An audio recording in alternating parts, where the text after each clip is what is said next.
Hi guys, how are you? I hope you guys are having an amazing day.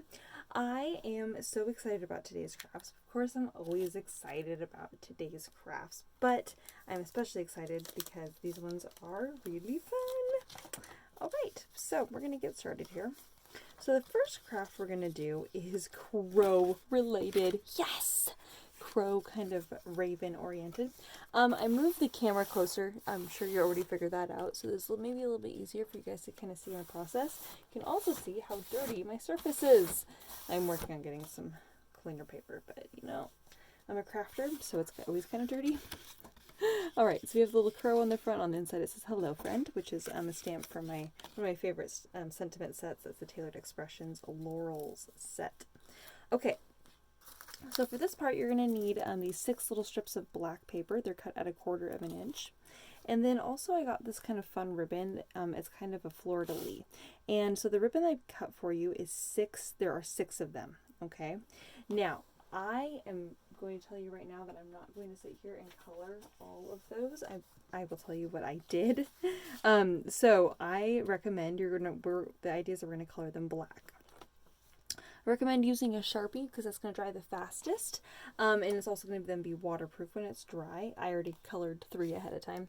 I'm just going to quickly show you how to do it. I recommend a new Sharpie because it's just going to be so much more saturated than an old one. Sometimes old ones aren't as vibrant or as saturated in color, and then you might end up seeing the yellow behind the black. Okay, so I'm kind of holding my my ribbon straight here while I'm using my Sharpie marker, and I'm just kind of coloring that all in so there's no yellow showing. I'm also, you'll notice, not using my craft mat to do this because even though sometimes I use rubbing alcohol to clean my craft mat, it's just really not going to take off. It's not going to remove a Sharpie. So I don't ever use Sharpie on my craft mat just because I don't want it to accidentally get stained and have that on there forever. So I'm just using a random little piece of paper, a little bag here that I'm going to just toss when I'm done.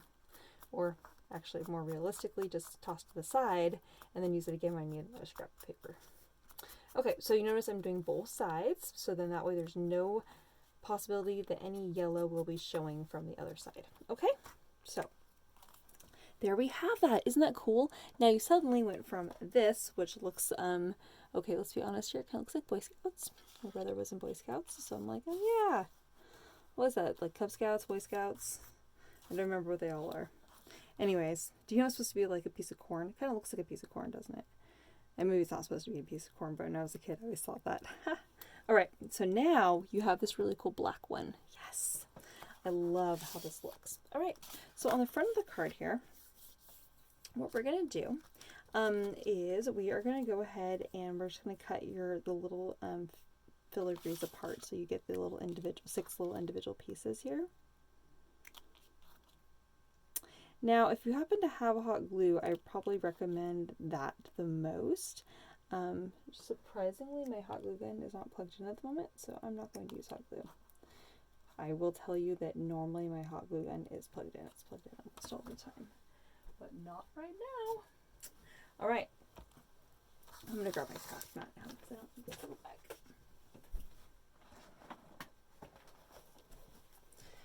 So what we're going to do here is we're going to, on the front of the card, so I made a gatefold kind of card like this. It opens up like this. Dun, dun, dun.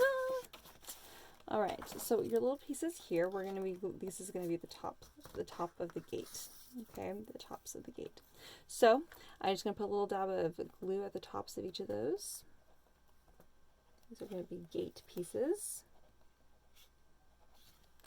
And then I'm just going to go ahead and stick these right on. And I'm going to make it so that this bottom filigree part, this part right here, the side pieces are going to match up with the top of my little posts here, okay?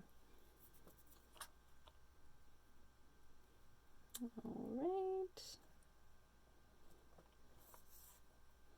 Get this all stuck on. Like I said, I recommend hot glue. But, you know, hot glue might be kind of messy for some people, so you can go my route, which is use glue, and then you just gotta hold it in place and hope that it stays where you want it. I guess hot glue probably isn't ideal, because it might be a little bit messy for some people. Okay. All right.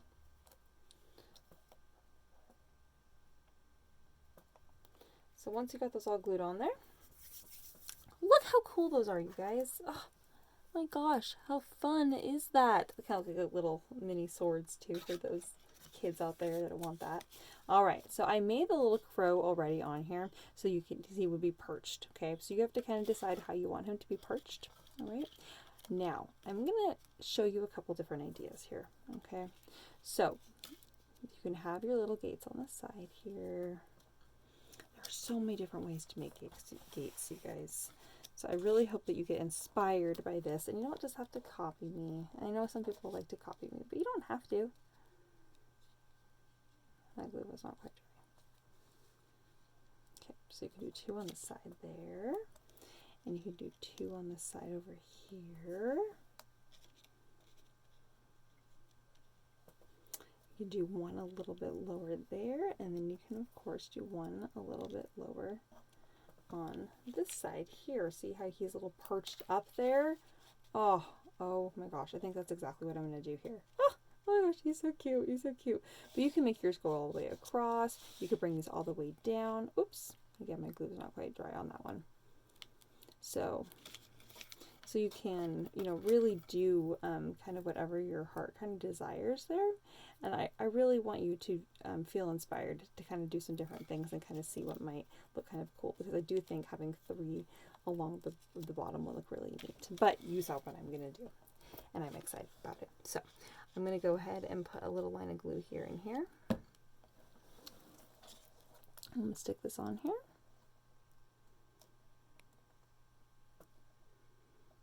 I don't want him sticking off the edge there.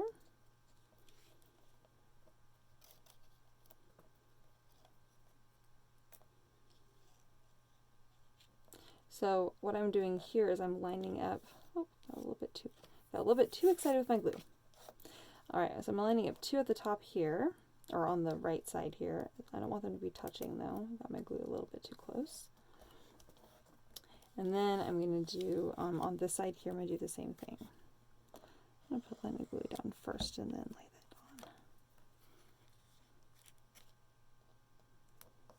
that on. Let's go down just a little bit.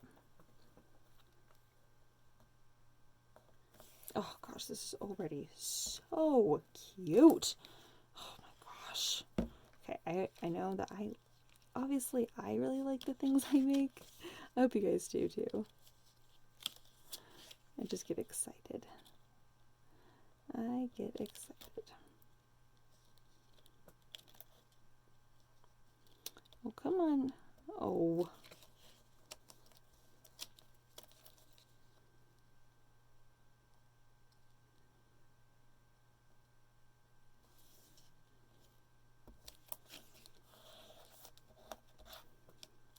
Okay.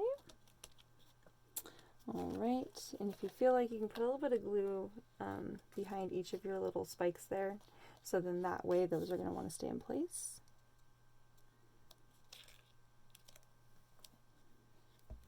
Okay. All right, so then we're going to go in with our secondary little layers here, and that's going to go here, right out. Oops, just kidding, right here, because he's going to be perched on this, right? So that was kind of my thought. That was the whole reason I wanted to do this here. So if you decide to not have him perched on there, you really do need to figure out another way, which is you can use these other pieces that we're going to cut off here and go a long ways, in which case you can use that to create another little bar there for him to sit on. Okay, so you have options for sure.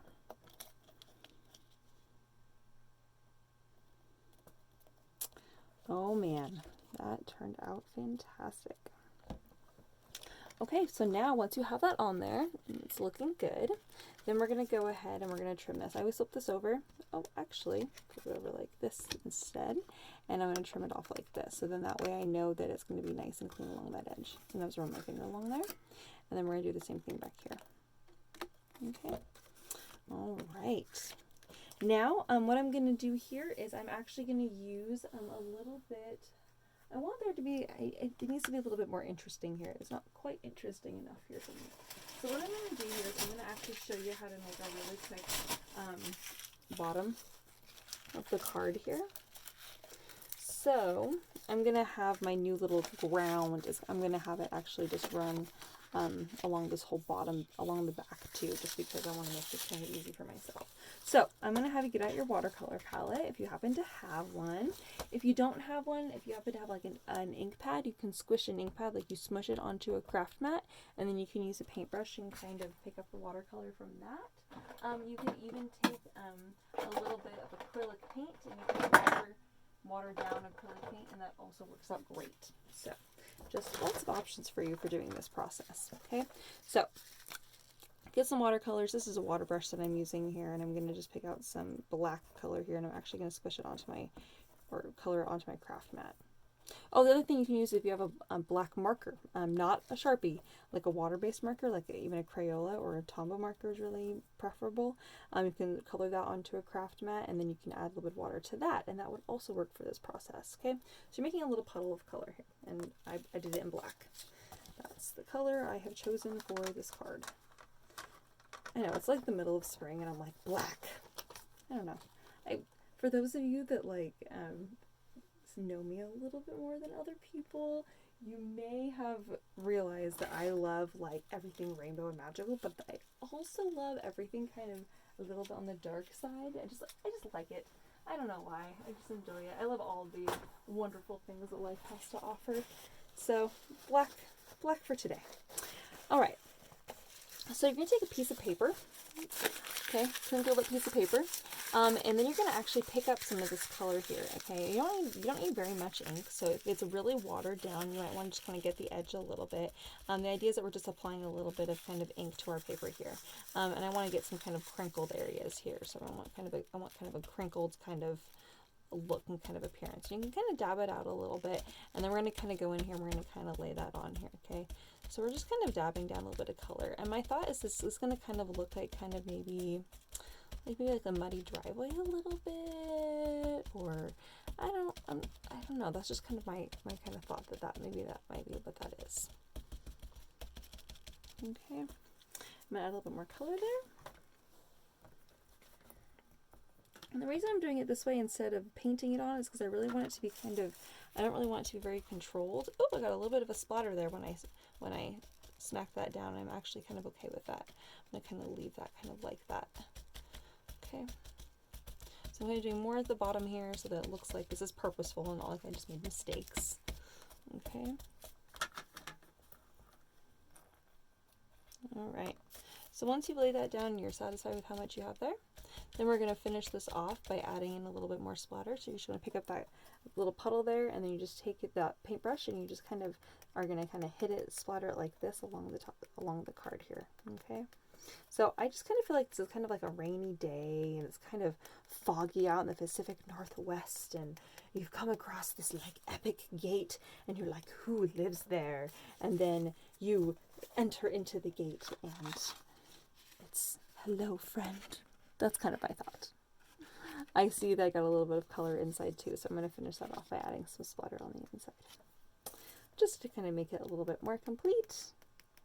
And that way it kind of covers up any other little splatters I may have done in there by accident. Okay. If you have one splatter like I have there in one area, you might want to do it in another area too so that it looks kind of intentional.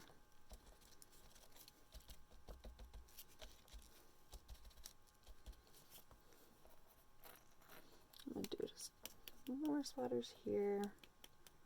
If you're getting really large splatters, your brush is probably too wet and you're going to want to dry it off a little bit on a paper towel. If you're getting really tiny splatters, you probably don't have enough water on there. You want to add a little bit more water to your color there.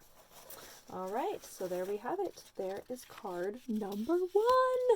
Oh, so fun. I love finding there. So cute. Now I'm actually going to go ahead and finish this off with a wee bit of ribbon, I think. And I'm going to ink this black one here, just because I feel like I would like the card to stay closed. So I'm going to finish that off with that.